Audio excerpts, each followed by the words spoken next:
Hey everybody, I thought I'd share a little bit more about our time in Port Huron. So that's where I had my 5th and 6th birthday, and so we left Port Huron in fall of '81. So that kind of creates a time frame for me because I remember Port Huron pretty well. And one of the things I remember about Port Huron was my dad's music, that he was always, in control of the stereo. We had a lot of fun times there. And so at that point, I kind of realized what I liked. And so I was thinking at that time, I'd really, maybe grow up to be a musician. I'd be probably want to learn electronic music too, by the way. So, we'd already figured I really liked Kraftwerk a lot. That was definitely one of my first favorite bands, and stuff like Tangerine Dream. So my dad figured that out. I always loved that. I remember Joy Division pretty well, and I remember listening to Joy Division probably around that time Ian Curtis died, and sitting. I had my own rocking chair. My dad had his chair. He'd sit there, and he didn't have a rocking chair, but he would sit there and rock in his chair. I had a little rocking chair, and I was sitting there listening. And I used to love to sit there and listen to music with my dad. But we're listening to Joy Division, and I didn't know who the Grim Reaper was, but I was seeing him in my mind's eye. Kind of like as if he was standing there in the middle of our living room. So for some reason, I associated this image with Joy Division, and later on, I figured it out because Ian Curtis had died around that time, and the Grim Reaper was appearing to me symbolically. So it's kind of a funny notion that people see this image around death. But this was definitely a favorite band of mine, and I talk about these guys in some of my other videos. I call the Joy Division, talking about the music I loved growing up. So Cabaret Voltaire, I remember these guys pretty well because, again, as I was thinking, I'd like to make music, and what kind of music would I like to make? I remember listening to Nag, Nag, Nag and thinking, man, I'd really like to make music like this, and some of the other stuff they do. And then I remember Bauhaus quite a bit. I liked a couple of tracks that would come on. And then Crass, particularly for Big A, Little A, Bouncing B. And that song would come on, I would just like go nuts. I'd get on the floor and just kind of roll around, just like, this is my going nuts song.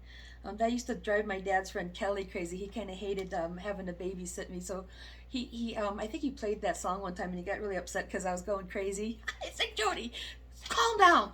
The Who, I remember The Who, I always liked their sound, so like I was saying, I've always liked music that had a good synthesizer in it, including The Who. But yeah, listening to music like this reminds me of good times, like there's usually good smelling pot smoke in the air and good music playing, and the Kinks. This is the kind of music my dad could listen to with his brothers, like the Who and the Kinks, David Bowie, Lou Reed, Iggy Pop. I'd hear that stuff more around my dad's brothers. But I remember the Kinks, Lola, la la la la la la. So I didn't really get into this as much as my dad, but I've always liked it, and I think I have a little bit of all this in my collection.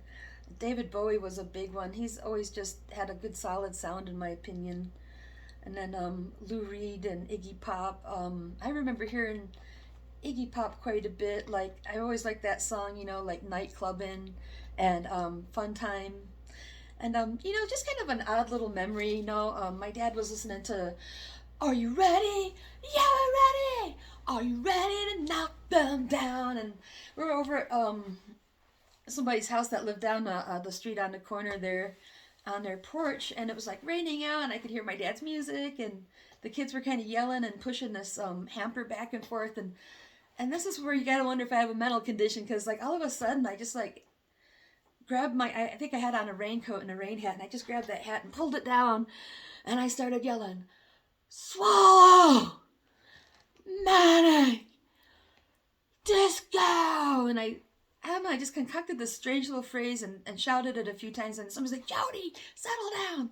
And, and I'm bringing this up, I guess, because it's kind of funny to me, because now that I'm older, I listen to like really crazy sounding electronic music that has like a good dance beat, and a lot of times people like to go to these parties and they, put things in their mouths such as ecstasy and LSD. So maybe that's why I was saying that. Maybe it's like another foreshadowing of my future and having a weird little mental breakdown.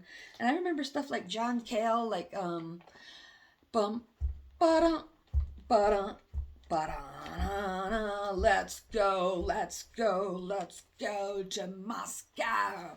So I kind of like that type of rock and roll, and but one band I really remember a lot in Port Huron was Wire. I think I've always really liked them. There's like a bunch of songs they did around '79 that are like in my favorites.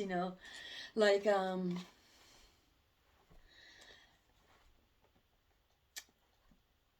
was this one song. It's like dana dana dana, and and I used to like hearing that when I was riding my Hot Wheels. I'm like riding my Hot Wheels. My favorite Hot Wheels song. But yeah, they had a lot of cool tracks. And whenever I listen to that material, it always brings me back to Port Huron. Robert Reynolds and Thomas Lear. The bridge. That makes me think of going down to the Blue Water Bridge. So it's kind of funny. I didn't realize this album was called The Bridge, but it always reminds me of Port Huron. I kind of remember listening to them out on the porch, around 4th of July with my sprinklers. And I don't know, it always reminds me of that bridge at the same time. And then there was a band called The Normal with the word normal in parentheses. And that one song, TBOD, TBOD, but the aerial. And then, yeah, I like both of those tracks. I think my dad had the single with TBOD and Warm Leatherette. And I always loved that. My sister would be like, oh my God, this music is so annoying. So my sister already figured out my dad listens to weird music, and I'm the one that liked it. And so she kind of held that against me, by the way, that I had such a terrible taste like my father. And then King Crimson, I always remembered those guys that they just have such a colorful playing style.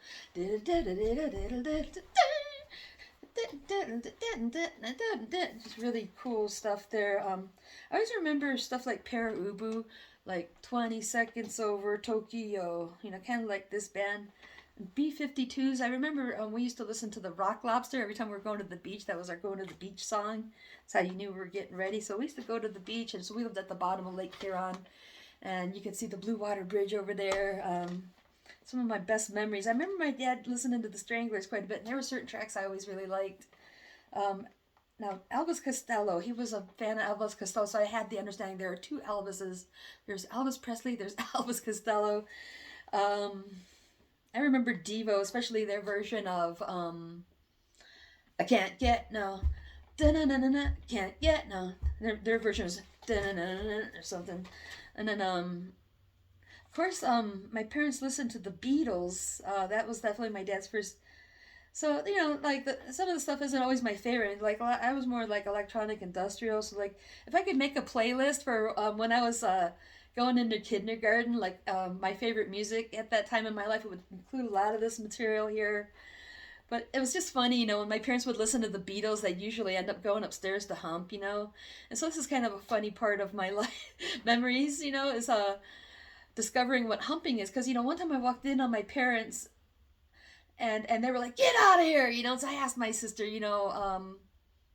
like I told her, my parents got mad at me and yelled at me to get out of the room. When I told her what was happening, she says, oh really? Yeah, that's what happened to my friend Kelly that lived up the street. She walked in on her parents while they were humping, and they also yelled at her. So she told me that what they were doing was humping. And so, my mom was singing in a band, and people really liked her voice. So she ended up getting a cool little job